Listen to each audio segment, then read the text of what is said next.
Well, the name, the attic, came from the shape of the building we were in, which was like two triangle shapes, and it kind of looked like an attic.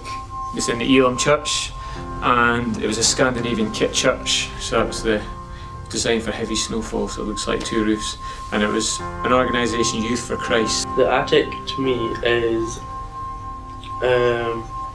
I suppose it's quite important to me now, because originally when I first started the attic, I was just like some random little brat, but within a couple of like months of going to the attic, I knew that I was like changing from being a wild little brat that ran around the streets to something better.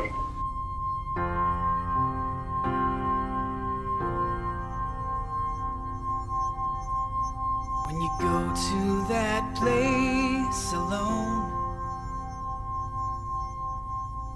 when you wonder where I can't go,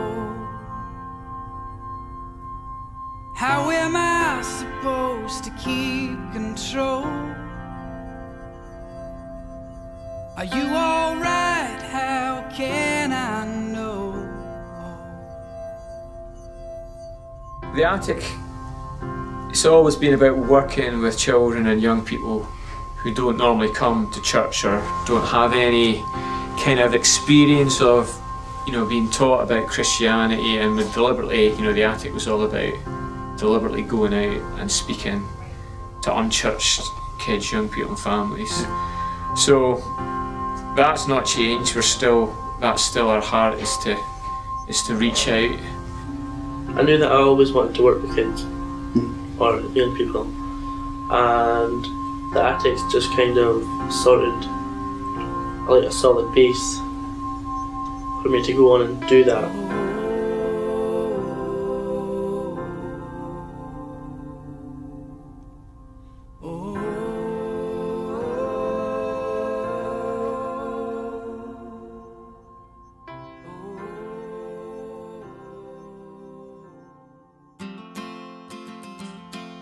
The new focus of the attic, I suppose, revolves around having a space to use, and right in Curtin, right in the hub of the area, hub of the community really, with the shops. The whole community passes by there. You know, old people, kids, teenagers, families, and so you've really got an input into all those people's lives. Probably the difference between the UK and maybe Europe and America is that we really are in a culture where the majority of the culture that don't have any, you know, at least 70% in the UK have got no connection with church, you know, never been in a church building, never been to a church meeting, and have no idea about the language that we use, you know, sin, salvation, redemption, words like that mean absolutely nothing to them. See, I think actually now people don't even really have much of a grasp of what the gospel is.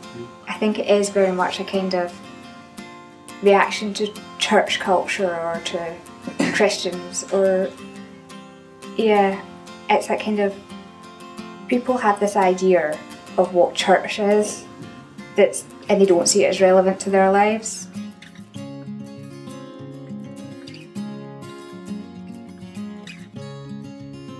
I think in Curtin we need to build up relationships with the people, with the kids, with the teenagers, with the parents, the grandparents, with the shops around us. And some of that has happened seemingly fast, you know, with the shops, but I think some of that takes a longer time of building trust. I think, you know, I remember reading something about, we need to redefine what success means for a church. For me, you know, success is, well, you know, how many people are using their giftings that God's given them. You know, how many, for me it'd be more about how many people, you know, are actually growing in their faith, you know, how many people are becoming more like Jesus.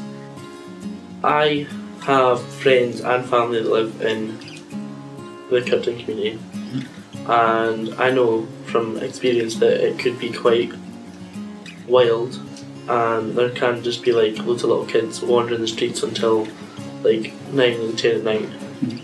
and I've noticed since we've had the lounge that it's not been like that as much, and if it was, they were always with us and not just randomly wandering the streets. It would be amazing to have like a vibrant evangelical church here in Kirkton that was actually kind of native, not pulling people in from all sorts of places, but was just people here who wanted to live their lives serving God and reaching out to their neighbours.